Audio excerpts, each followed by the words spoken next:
Hello, everybody. Thank you for watching The Political Vigilante. Boom. January 30th, Political Vigilante live at the Sycamore Tavern in Hollywood.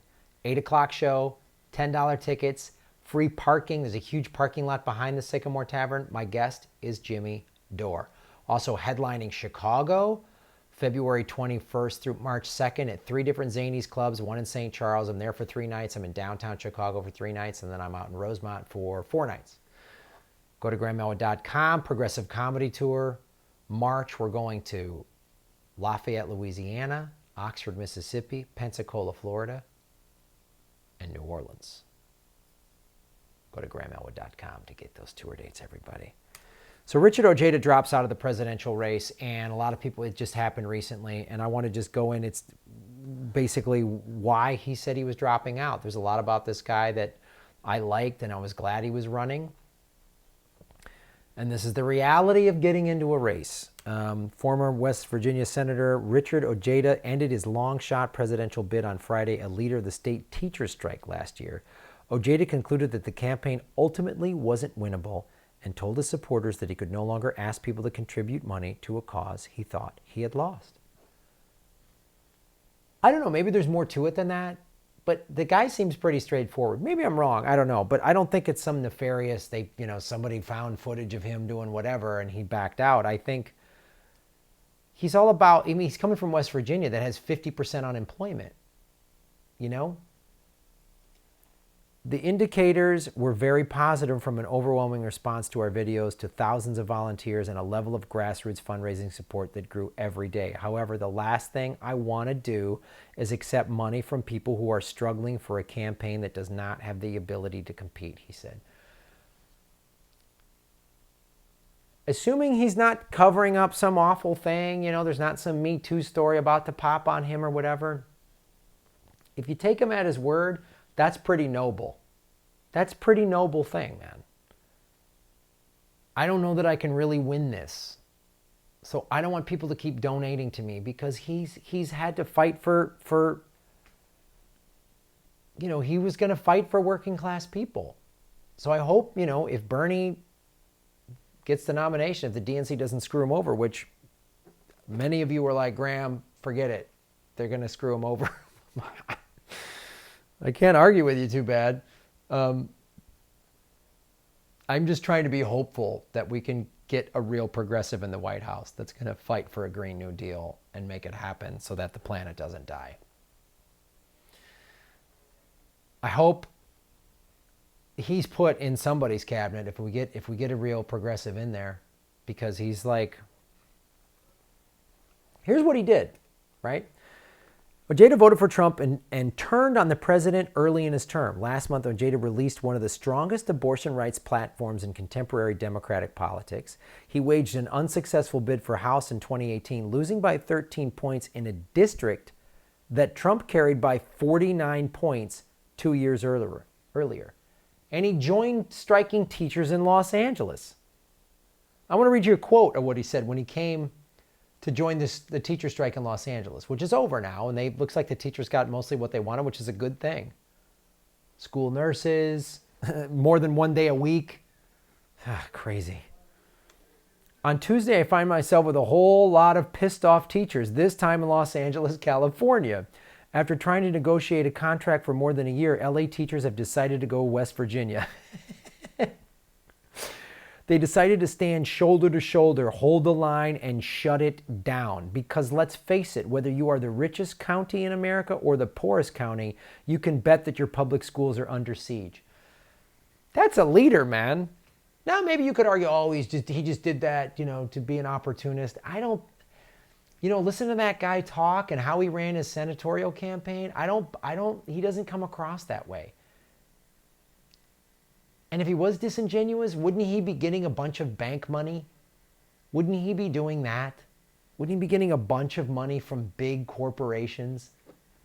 He's a vet, so the defense contractors could have fed him a lot of money, and he could have been like, oh, tough on terrorism. He could have run that way. He could run as a Republican and just be a less offensive Trump. He could have done that, but he seems like he's true to his word. You know? There's a reason why two places as different as Mingo and Los Angeles, not to mention Oklahoma, Arizona, North Carolina, and Colorado, can be part of the same movement. It's because the attack on public schools is part of a larger national attack on sneezing. We'll do that again.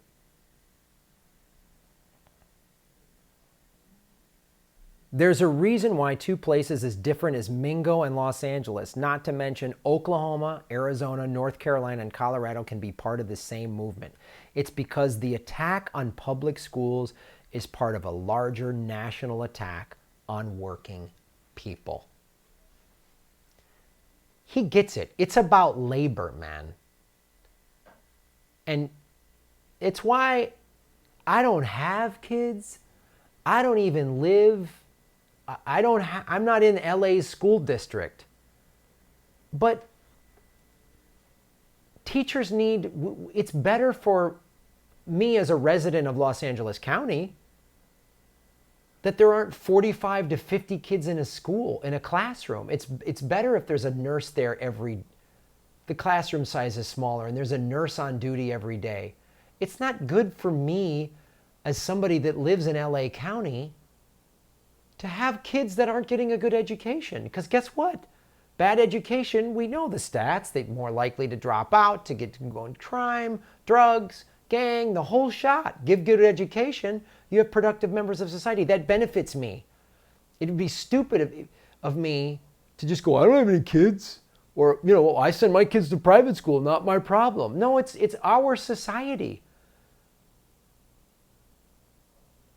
How many of the homeless people living in downtown Los Angeles went to an LA Unified school? So he's right. Teachers are on the front lines of this war, and they understand perfectly well what's at stake. The thing about Ojeda I liked, I'm sorry he's dropping out, but I liked the fact that he was for workers, man. He needs to be for workers. And I think I tend to agree with Kyle Kulinski that I don't want a lot of progressives running. I want a bunch of corporate Democrats running so they'll fight each other over, and then Bernie gets the nomination and makes Tulsi his VP. And this guy's in the cabinet somewhere, as is Nina Turner and Stephanie Kelton, Jill Stein. I want all those people in this cabinet. There has been some confusion about, and this is, I want to read this quote, because everyone was like, oh, he voted for Trump. People on the left were like, where's he stand on abortion? Is he going to be one of these pro-life Democrats?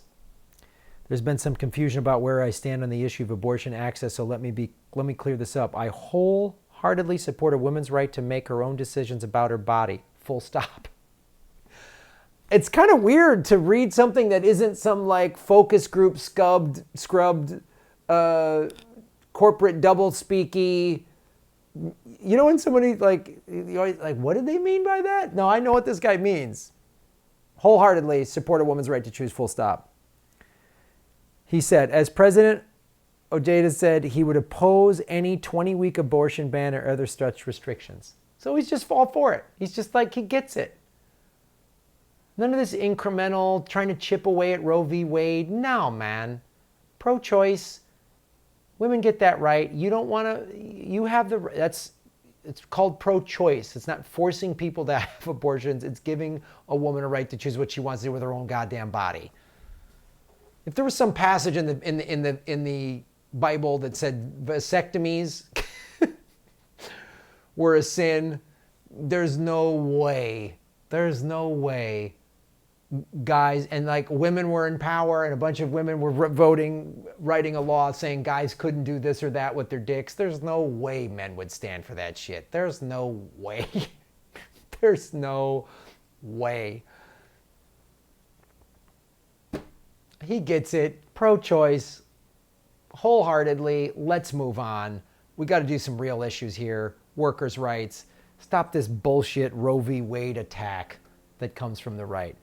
So I'm sorry he's not running, but, he's jumped on the public scene in the last couple of months. People know who he is, who didn't. I didn't know who he was till maybe 4, 5, 6 months ago. And, you know, if he's true to his word and honest like this, we need more folks like him fighting the progressive fight. So I hope he gets involved in some capacity. I hope he gets involved with Extinction Rebellion or something like that, or Movement for a People's Party. I don't know what, but something. Either of those two things to really get people involved. Because he knows how to wake people. He knows how to speak directly. Listen to that guy talk. You know, he's ex-military. He's no nonsense. He just speaks like a drill sergeant. I've met these sergeants. When I go over to Iraq and Afghanistan, I've met them. They're like these gunnery sergeants and stuff. They're like, they look like they just eat leather and gravel all day. They're no nonsense. So I hope he's involved in something. So thanks for watching the show, everybody. Support it, like it, subscribe, hit the notification button, let the ads play at the beginning, share the videos. A lot of great ways to support the show. Listen to the podcast on iTunes, give it positive reviews, share the audio podcast. Every little bit helps. Thank you so much.